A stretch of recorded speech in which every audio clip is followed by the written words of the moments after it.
Welcome to Eagles, Globes, and Anchors, the strategically minded podcast of the Marine Corps War College, covering the intersection of strategy, security, and warfare. Welcome to Eagles, Globes, and Anchors, the strategically minded podcast of the Marine Corps War College. Today we're discussing conscription. The U.S. ended conscription, or most commonly known as the draft, back in 1973, and converted the military to an all-volunteer force, or the AVF. There have been calls periodically since that time to reinstitute the draft, or some broader form of mandatory national service.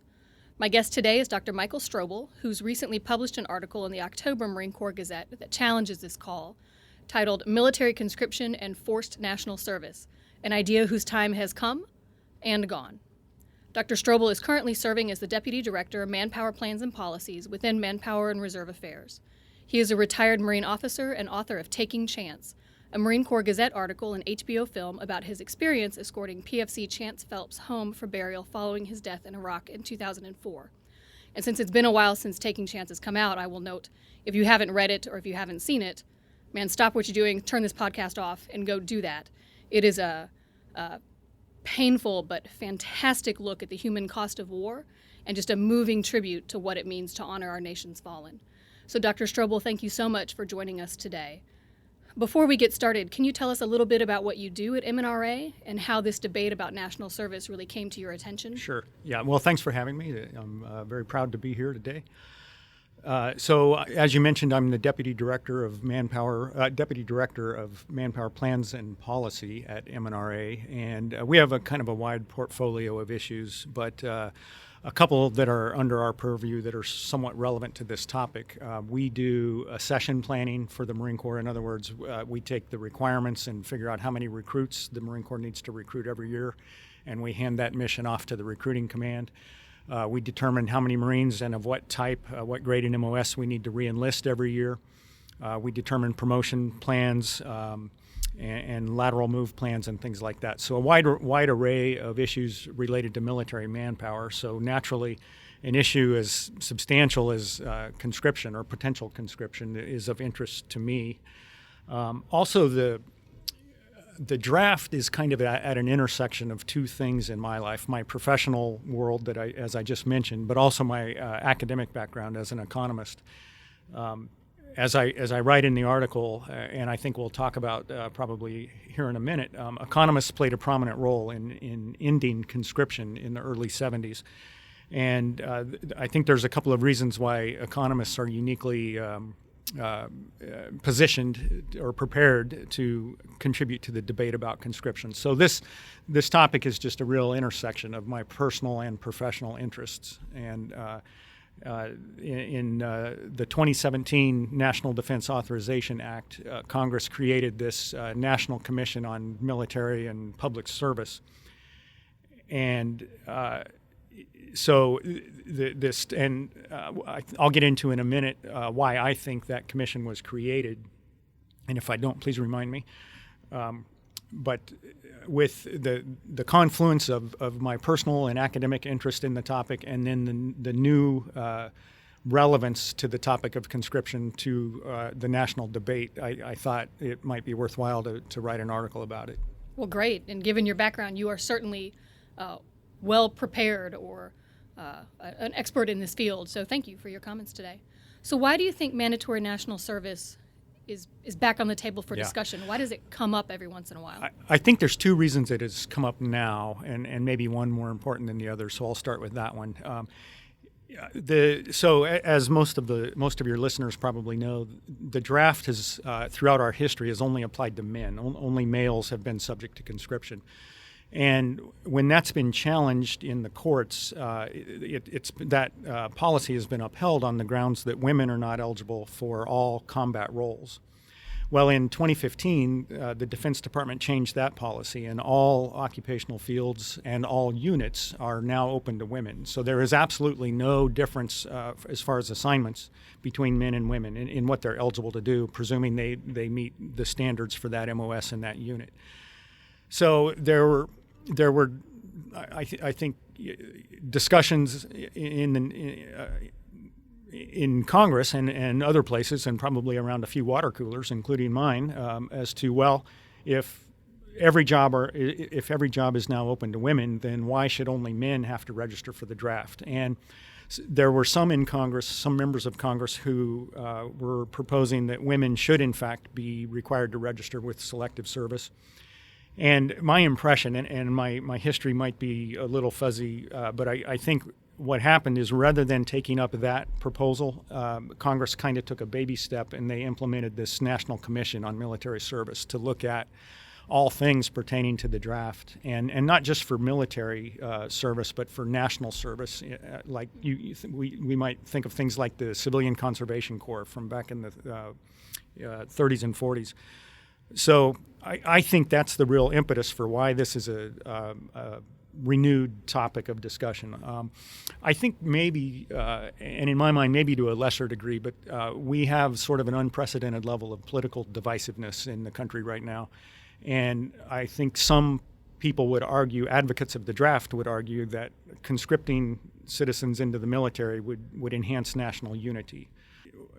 I personally disagree with that, but even if I did agree, I would question whether the benefit of doing that is worth the cost. But we will probably get to that in a minute. Mm-hmm. So anyway, long answer to your question. I think those are the two reasons why this is currently an issue. Okay, great. Thank you. And as you mentioned a few minutes ago, many of your arguments in the article focus through the lens of economics, so economic reasons why conscription isn't a useful approach for the United States. Can you explain why you focus on economic arguments? What's at the core of the economic issue with conscription? Right. If I remember back to before I had training in economics, I probably was an advocate of the draft myself. But in studying economics and the economic way of thinking, it has completely changed my position. And I think there's two aspects of economic training that prepares one to contribute to this discussion. And before I get to those, let me mention that two very well-known economists were members of what was known as the Gates Commission. This was the commission that was stood up by President Nixon as soon as right after he was inaugurated, and its charter was to look at whether or not we should continue the military draft. And it was made up of 15 prominent academics and military leaders and others. But two of the members of the Gates Commission were Alan Greenspan and future Nobel laureate Milton Friedman. And really, it was probably, if you could give credit to any one individual for ending the draft, it was probably Milton Friedman. So economists have played a prominent role in this discussion. So why are economists uniquely, well, maybe not uniquely, but well qualified to contribute to this discussion? I think the first thing is the study of economics teaches an understanding and a respect for free markets, and that includes labor markets. And you can strip away the nobility of military service sometimes, and it can be useful to think of it as a labor market, just like any other labor market, because really it is under a free market, all volunteer system. So free markets are the best way known to man to enhance social welfare. And interference with free markets tends to be a drag on social welfare and efficiency. But free markets, they depend really on at least three distinct conditions. One is that individuals have a freedom of association. We don't force people to do business with someone if at least this is a principle of free markets. We don't force you to do business or not do business with somebody whom you would prefer to voluntarily trade with or not trade with. And when I'm talking about markets, I want to reemphasize, and when I say trade, that includes labor markets and trade for our services. Another component of free markets is the freedom to enter into contracts or to not enter into contracts if you choose to. And then finally, free markets, a critical component of free markets is secure property rights. And in the context of the draft, that includes the property of one's self. Interesting. And if the government can interfere with any of those three freedoms or securities, and it does in many realms, no doubt, besides just potential conscription, but anytime the government interferes with those freedoms and disrupts the free market, you get distortions, you get inefficiencies, and ultimately you get a reduction in social welfare. So economists are trained to understand that and look for that, and they can both anecdotally and more importantly empirically, they can make a case for why free markets enhance social welfare. The second thing that the study of economics does is it helps you see the unseen, to put it one way. And what I mean by that, I think economic training helps the economist look for the subtle but unintended consequences of policy. In the context of the draft, economists like Milton Friedman, they pointed out that although you could potentially have a lower defense budget because you are conscripting citizens. In other words, you've disrupted the free market, and you can pay them whatever you desire as the government if you can compel them to serve. That economists realize that the real cost to that, and what they called the draft tax, is the difference between what we pay conscripts under the draft versus what they could have earned in the private sector exercising their own free will. And in the article, I use an example of a cybersecurity analyst. If he or she could make $100,000 in the private sector, which I probably lowballed that, but just for sake of simplicity, $100,000 in the private sector, and they are drafted and paid a military wage of $60,000.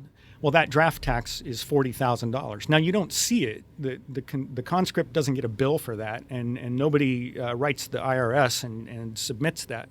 But that does not make it any less real. So even though it's unseen, the economists are trained to see those unintended consequences. And those arguments put forth by the economists on the Gates Commission in the early 70s, I think they helped carry the day and ultimately result in abolishing conscription. Interesting. You know, I try every day to learn something new. And yesterday I learned the actual difference between a boat and a ship, which I don't know that I believe this explanation, but the explanation that was given to me was that a boat, when it turns, leans inward, and a ship, when it turns, leans outward. I have no way to validate that, but people seem very convinced that was true. And today, thank you so much, I now know that Milton Friedman directly contributed to the ending of the draft in the U.S. Yes. I had no idea. In the article, and Alan Greenspan. I recreate a passage from a book by Professor David Henderson at the Naval Postgraduate School, where he recreates a conversation between Milton Friedman and then Army Chief of Staff William Westmoreland, and it was I like to think it was that precise moment when Dr. Friedman was questioning General Westmoreland that ended the draft. That's fascinating. So the economic argument, or the economic approach, is one line of argumentation against conscription. You mentioned the national unity argument as well. And there are those who argue, and fairly regularly, that conscription would help to narrow what we know is a widening civil-military gap in the United States. How do you respond to that claim? Yeah, that is, I'll concede that is a troubling issue. I'm not convinced yet what exactly the problem is with having a military that isn't representative of society. Or is that the question? Representative of society? Okay. But I'll concede that is a problem. But I would offer that there are other governmental institutions that also are not representatives of society. It's easy. You think of Congress. Think of the gender and racial imbalance in Congress, the Supreme Court, the President's Cabinet. These are government, very powerful government institutions that do not look like the rest of America. And I'm not saying that makes it okay for the military to not look like the rest of America, but I'm saying there are other functional government institutions that don't quite look like America. So let's assume we had conscription under the current construct of excluding women. I'm not sure how excluding women from the military would enhance national unity, for one thing. And then another point on national unity is a lot of times when people talk about the draft, what they're really saying, or at least implying, is that they would like to see the military be larger.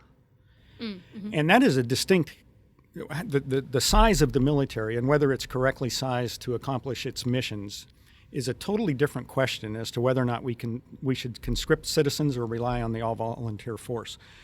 So I'm going to presume, and I hope the rest of our conversation I can point out where either you or I, because I do it too, where we implicitly assume that a draft means a bigger military, because it doesn't. That's Doesn't a have to. different Yeah. question.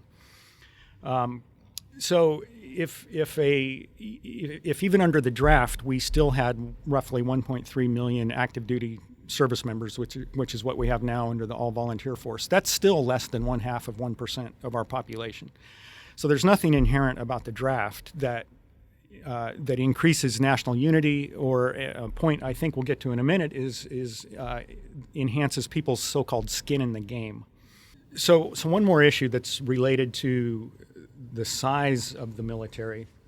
I actually say the smaller the military, the better, as long as we think that it is correctly sized to accomplish its mission. Instead of thinking of this problem as people affiliated with the military or people who are deputy directors of military policy, let's think about it as American citizens. The more people that are in the military, by definition, the fewer that are pursuing other economic activities, and those activities make us all better off. You know, there's fewer Uber drivers, there's fewer cashiers, there's fewer physicians to serve the public. That does not make us better off when we take people out of productive civilian activities and put them in the military for no other reason, or let me say, for reasons unrelated to national security. Okay? So I think those are a few arguments, at least, that I would put forth on the issue of enhancing national unity. So you had just mentioned advocates of conscription saying that this gave people greater skin in the game, that if you serve in the military, you're more familiar with national security and defense-related issues, and that leaves you a little more invested in how folks on the Hill or in the White House are shaping policies related to national defense. Right. So let's stipulate, because the size of the military is unrelated to the draft. I will say under one scenario that the draft does not increase the number of people with skin in the game. It just rearranges who has skin in the game. Okay, and let me expound on that. So people who say that they seem to imply when they say we need more skin in the game, that people who are not serving have no skin in the game, or maybe very little.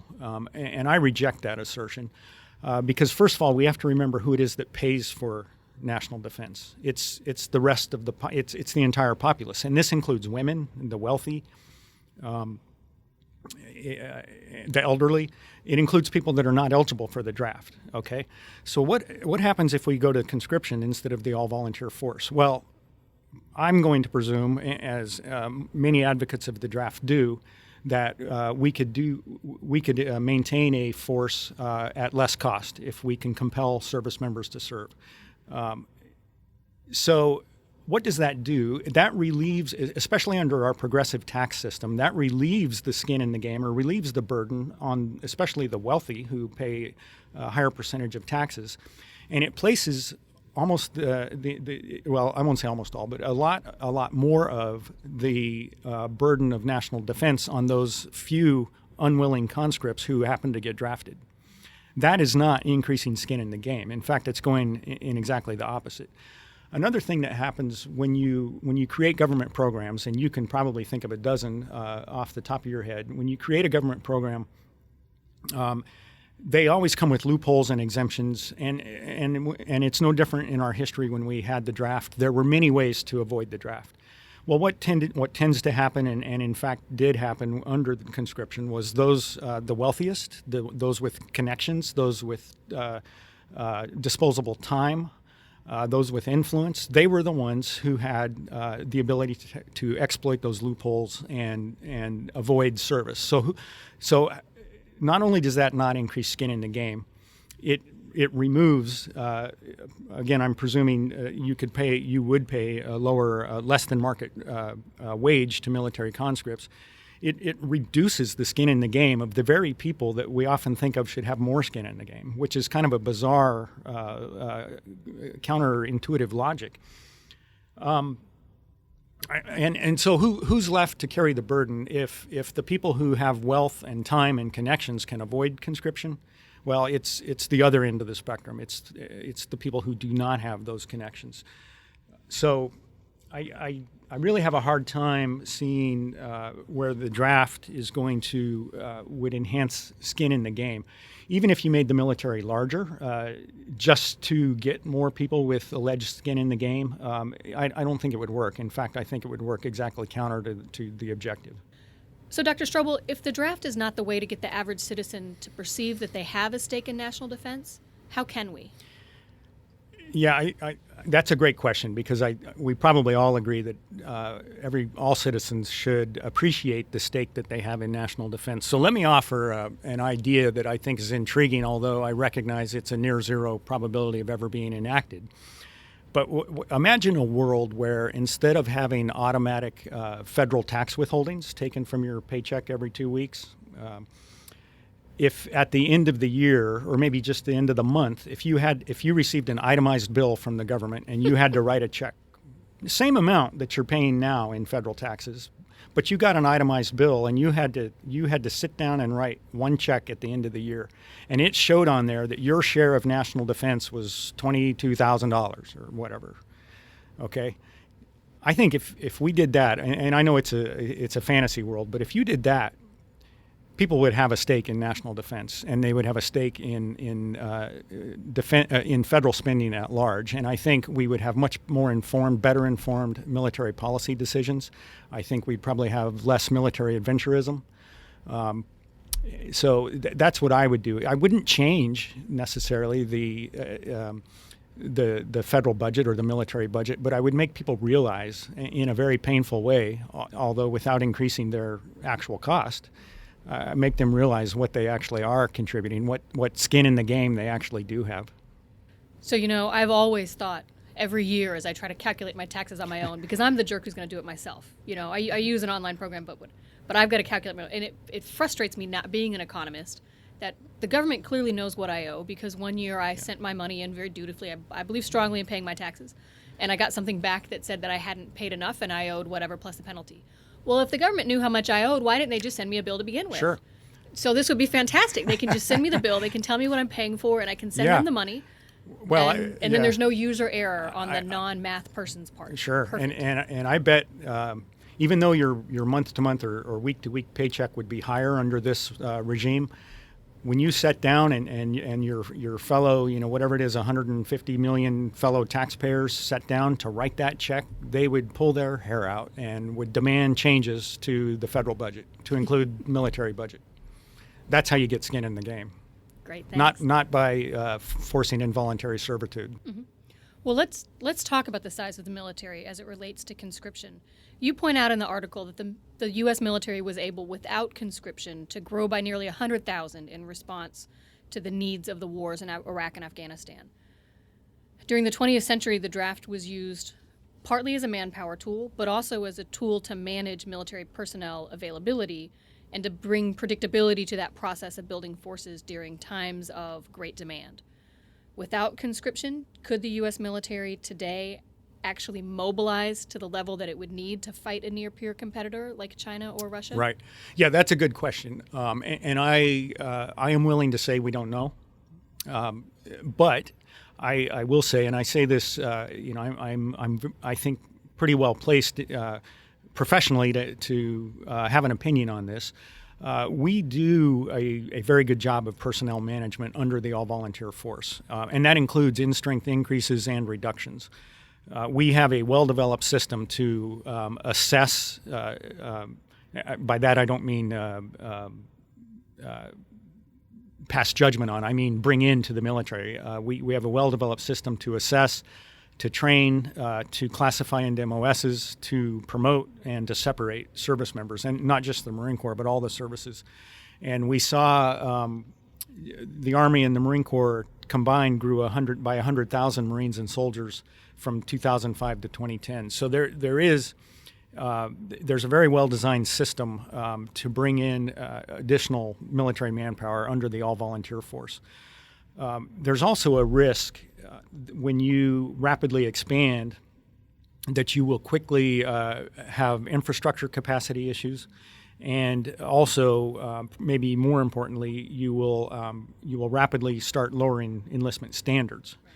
And as if we were to head into a battle with a near-peer competitor, and I think you said China, I expect, and I'm speculating here, but I expect that we would not want to be lowering enlistment standards, and that the kind of battle space that we would be dealing in not be your 20th century lined up in formation frontal assault. I think it's going to be more in the cyber realm. I think it's going to be distributed logistics over a vast range of geographic territory. This, to me, doesn't suggest that we would need to have a massive growth in military end strength. I'm not saying we wouldn't maybe want some growth and maybe substantial growth, but I don't think it would be growth that we couldn't fulfill under the all-volunteer construct by paying market wages. And I also think, and we saw this after 9/11, in a substantial conflict, at least initially, and it tends to be sustained for quite a while, we get sort of a patriotism bump, and we actually end up turning people away who would like to get into the military. So I like to believe that between free labor market activity and a patriotism bump and kind of a 21st century force structure that relies a lot on technology and distributed operations and less on massed formations, that we could grow to the necessary manpower without resorting to involuntary servitude. Okay, great. Thank you. In the article, you note that conscription, quote, weakens the nobility of voluntary service, or voluntary selfless service, to one's country, end quote. Can you explain what you mean by that? Yeah, if I had to do it over again, I might reword that a little bit. I could see how that could be misconstrued relative to what I meant. So let me tell you what I was thinking. Without the draft, when you look at someone in uniform, you know with certainty that they joined of their own free will out of some sense of patriotism and voluntarism and selfless sacrifice, okay? Under the draft, that certainty is no longer certain. Now, that doesn't mean, and here's where I think I maybe erred a little bit in how I described my position on that. That doesn't mean that a draftee doesn't have the same motivation of selfless sacrifice and patriotism and wanting to serve his or her nation. It just means we can't know for sure because they didn't have a choice. So I appreciate the opportunity to sort of clarify that. And I also would like to acknowledge, I mentioned it in the article, that I have immense respect for the really countless number of draftees in our nation's history that have done just heroic things for us. I in no way intend to diminish the role that draftees have played throughout our history, but I just think it's a counterproductive policy that we could do without in 2018 and going forward. Okay. Last question. What are you reading right now that our students should know about? Well, that's really two questions, I think. One is, what am I reading right now? And two is, what am I reading that your students should know about? So I just yesterday, I finished a book called Desert Solitaire by Edward Abbey. And this was a little bit outside of my usual genre. This was written by a man who was a park ranger at Arches National Park in eastern Utah in the late 60s. And I grew up in western Colorado and spent a lot of time in that area, so it was kind of neat to read about it from a park ranger's perspective. So that's what I just finished reading. I'm not sure your students need to know about that, though. Maybe more interest to your students. The book I finished before that was Bob Woodward's book Fear, on kind of an inside look at the White House. Mm-hmm. Well, we try to tell our students, if all you do is read military history and national security, that's great. But as you grow more senior, you need to have a little broader interest and be open to things that aren't straight down the center mass of what you think you ought to be learning. So I think that's great advice. I tend to read or listen to audiobooks, a lot of economics, and this story of a park ranger on his solitary post in eastern Utah was a real change, and I really enjoyed it. Yeah, great. Well, Dr. Strobel, thank you so much for coming on our show today. If you would like to read Dr. Strobel's article, it's in the October issue of the Marine Corps Gazette. To keep up with the good work of the Marine Corps War College, you can follow us on Instagram, Twitter, or Facebook at @McWarCollege. Special thanks to our intrepid producer, Lieutenant Colonel Jason Palma.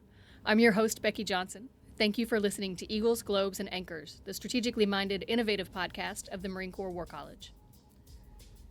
This concludes the EGA podcast. Thank you for joining us.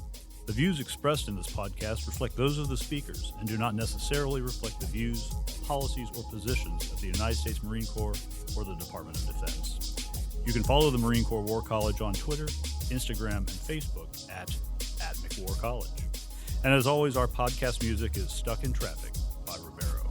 Have a great day.